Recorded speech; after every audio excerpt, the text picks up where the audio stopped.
Welcome to another episode of Chat with CEO series and Clinomic Podcast Radio bareng gue Dinia, founder dan CEO-nya Clinomic. Di series kali ini, aku pengen ngebahas soal tahun 2019. I'm really excited, so many things to be grateful for, dan I just want to document this so I can have something to look back sometimes in the future. Oh ya, buat teman-teman yang mungkin belum kenal aku secara langsung or in person, maaf ya kalau misalnya aku kalau ngomong kadang-kadang suka campur-campur emang bahasa Indonesia dan bahasa Inggris. I don't know, it's just because how my brain works sometimes, dan mungkin karena aku juga kebiasaan ngomong bahasa Inggris di kantor kali, jadi kadang-kadang suka kebawa sampai sekarang. Jadi so please bear with me. Anyway, aku mulai Clinomic itu tahun 2018 bulan Maret. And the first thing that I did was I created an Instagram page, dan aku posting pertama kali itu tanggal 6 Maret 2018, and it was just about waste, kayak sampah di Jakarta tuh berapa banyak gitu. Dan I didn't really think that it's going to be this far. It was such a long journey. Then and the second things that I did after I created the Instagram page was I created a podcast. Dan aku pertama kali ngerekam podcast and launch the podcast was on 11 March 2018. Jadi waktu aku mulai si Clinomic ini, belum terlalu banyak brand yang ngebahas soal zero waste or even sustainability. Mungkin ada tapi aku nggak tahu, dan yang aku tahu waktu itu tuh cuman Green Mami doang, sama ada juga udah ada teman-teman dari komunitas semesta. So hi Rinda and Buki. Dan iya, dan Clinomic tuh berawal dari resellernya Green Mami even. Dan oh ya, I just finished recording a podcast with Mbak Desi, foundernya Green Mami. I think she's such an amazing woman karena she really walk the talk. Jadi kayak dia tuh beneran tinggal off grid, yang listriknya tuh dari solar panel dan tenaga listrik pembangkit angin. Terus kemudian juga mereka memanage airnya sendiri, mereka punya composting toilet. Siapa dari teman-teman kalian mungkin yang kenal pakai rumahnya tuh pakai toilet komposter gitu, jadi kayak that's even amazing kan. Jadi kalau misalnya kalian benar-benar tertarik dengan pembahasan sustainability, you really have to watch my interview with her. Anyway, so I think a lot of thing happens after we first launch our website and Instagram account, and I'm so happy to see this community grow karena since then banyak banget e-commerce brand initiative yang doing exactly what we're doing gitu. Dan teman-teman kita semakin banyak yang ngebahas ini, dan brand-brand juga sekarang udah punya banyak kampanye terkait penanganan sampah atau no plastic straw, terus no plastic delivery. Terus kemudian sekarang udah ada even brand beauty yang punya selain Body Shop ya pada saat itu, yang punya program return the bottle, atau misalnya packagingnya dari recycled plastic. So really happy to see this coming and how we've gone so far. Even kayak sustainability word, kata sustainability itu menjadi suatu trend di Google Trend report tahun 2019 ini. So it really shows that people starting to care about this topic, and it really makes me happy gitu. Dan mudah-mudahan sih, aku berharap 2020 itu semua bisa lebih advance dan gak cuma sekedar tren yang kemudian wearing off ya.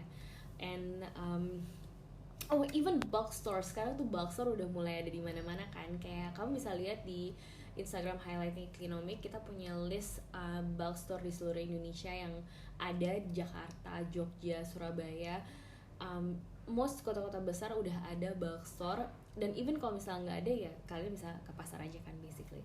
Anyway, so di video ini juga aku pengen sharing a lot of things that we're really grateful for di tahun 2019.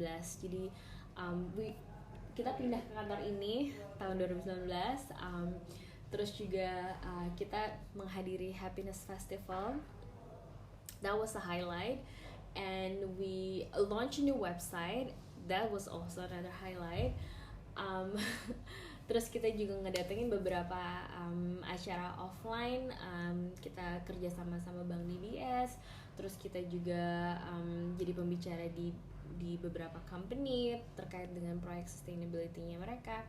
Terus juga kita menghadiri beberapa event kayak kerja sama bareng Zero Waste ID. Terus ada acara tukar bajunya mereka juga. So we've been quite busy this year, and I'm really grateful. And we have so many exciting project coming up in 2020. So salah satunya adalah we're going to move all of our logistic to a bigger warehouse. Jadi kita udah kerja sama satu vendor yang kita akan bahas lebih lanjut nanti di video berikutnya. Karena kita akan mindahin semua nih barang-barang ini ke warehouse yang lebih besar. Really excited for that process. And then we are building our own low carbon house. So jadi aku lagi dalam proses merenovasi rumah aku untuk memasang beberapa feature minim karbon. Jadi kayak misalnya I would have in my new home a water treatment facility, terus juga aku akan pakai solar panel, terus aku juga punya specific designated composting area, dan masih banyak lagi, dan I can't wait to share it with you guys very soon once the project is completed. Terus juga what else? Oh, we are now also renovating our website. So yes, we will have 2 different website this year. No, not 2 different website. I mean, like I have one website, tapi kita akan ini renovasi kedua di tahun ini terhadap website tersebut. So we have so many exciting new feature coming up on our website. We also have 50 produk baru di website kita. Jadi we expanding our product catalog. So I'm really excited for you guys to see this new product in our site. And then recently kita juga udah mention kalau kita collaborating with Carbon Ethics to work and manage your carbon footprint offset project. So that was also very exciting. Jadi you should check out my interview with Nandia dari Carbon Ethics to learn more about the carbon offset programs yang nanti available di website Clinomics. So, and what else in 2020? Oh, we also going to move office. That also going to be a lot of work. I'm really excited. And oh, one last thing, and this is very huge. We are writing a book. Yes, jadi kayak beberapa bulan yang lalu kita di approach sama Gramedia LX untuk membuat buku tentang zero waste. So ini kita lagi, itu benar-benar overwhelming banget. I'm so honored to have this opportunity with them, karena Gramedia tau kan kayak mereka such a huge publisher di Indonesia dan mereka mempercayakan ini ke kita.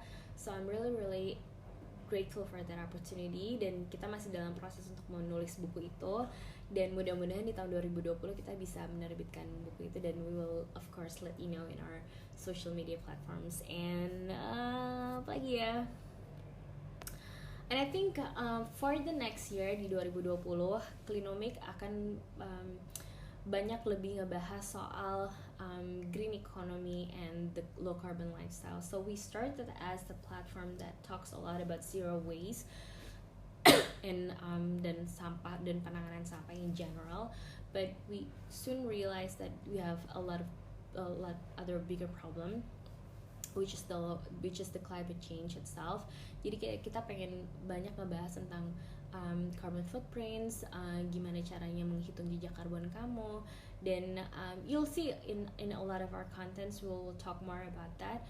And kita juga pengen banget meng-highlight pelaku-pelaku usaha yang peduli tentang lingkungan gitu. Jadi kayak, I mean, our name stands for clean economy, which means that we have this dream that people will will do the economy in a clean way, meaning that kita punya kegiatan usaha yang sustainable gitu. Sustainable in a sense that sustainability itu kan sendiri artinya adalah suatu kemajuan yang berkelanjutan di mana kita bisa memenuhi kebutuhan yang diperlukan oleh generasi sekarang tapi tidak mengorbankan kebutuhan generasi yang akan datang gitu. So that's the very essence of sustainability development. So gimana caranya kita bisa melakukan kegiatan perniagaan? I mean, we all believe that in economy is part of life kan. Kegiatan usaha, kegiatan ekonomi, kegiatan berniaga itu adalah bagian dari kehidupan kita sehari-hari. Even Indonesia sendiri diestimasi punya nilai e-commerce activitiesnya tuh 80 miliar dolar di tahun 2025. Kalian kebayangkan kayak betapa besarnya nilai ekonomi di Indonesia gitu. Nah, gimana caranya kita bisa inject value sustainability di dalam growth ekonomi itu gitu. So I really want us to highlight more on that, karena bagaimanapun juga we need to create the demand. Kita harus perlu menciptakan market itu, karena ketika kalian support pelaku-pelaku usaha yang peduli tentang lingkungan, pelaku-pelaku usaha itu akan semakin berkembang. They can survive, they can make their business sustainable, they can provide living for their family. At the same time mereka bisa maintain value dari bisnis core mereka yang juga at the same time support lingkungan gitu. So I really hope that you can I mean itu nggak gampang memang, maksudnya nggak ada, it's not black and white and nobody is perfect at this point gitu. Karena kalau misalnya kita ngebahas soal ekonomi yang ramah lingkungan atau pelaku usaha atau bisnis yang ramah lingkungan, sebenarnya variabelnya kan banyak. Jadi kayak kita mesti ngeliat kayak productionsnya, kita mesti ngeliat supply chainnya, kita mesti lihat proses distribusi, kita mesti lihat kegiatan operasionalnya. So kalau memang sangat-sangat rigid matriks variabel yang harus diperhitungkan tuh banyak banget. Tapi we can start in a very simple thing dulu gitu, kayak misalnya you can start by comparing apple to apple with people that doing the same thing. Tapi contohnya misalnya gini, misalnya ada pelaku usaha A dan B, mereka menjual barang yang sama. Yang B kirim-kirim barang pakai plastik, tapi yang A berusaha untuk mengirim barang tanpa menggunakan plastik. So between A dan B, which one would you choose? Pilih yang A kan misalnya. Nah, terus yang kedua, misalnya A dan B punya produk yang sama, tapi yang B itu mereka berusaha untuk menggunakan kemasan yang lebih ramah lingkungan, misalnya dari produk recycle materials, and then they have program for returning the bottle supaya mereka bisa recycle kembali. Yang A produk yang sama dengan fungsi yang sama, tidak punya program yang sama. So which one would you choose gitu. Jadi kayak hal-hal yang kita bisa mulai dari hal-hal yang kayak gitu, dengan meng-compare pelaku usaha yang sama dengan barang yang sama, tapi misalnya mereka punya inisiatif lebih terhadap lingkungan misalnya. So hopefully you would incline to choose people that are more environmental friendly, people who actually have starting the initiative to be more environmental friendly. Even kayak perusahaan-perusahaan yang mulai nih punya inisiatif itu, and support that all the way.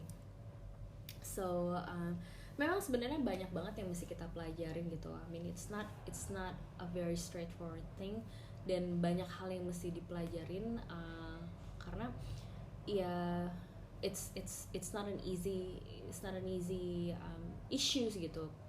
Climate change, even masalah sampah adalah masalah yang sangat kompleks. But like Greta said, we do have hopes. I mean, maybe not in the government or in corporations, but in the power of people. People means you and me and your family, your friends, your office colleagues. We are the people, we are the consumers, and we can make demand, and that's what we should do. So I think that's my only notes for 2019. I'm forever grateful for the experience so far, and I'm excited for 2020. and I hope to be seeing you again soon. So thank you for watching and for listening. Bye.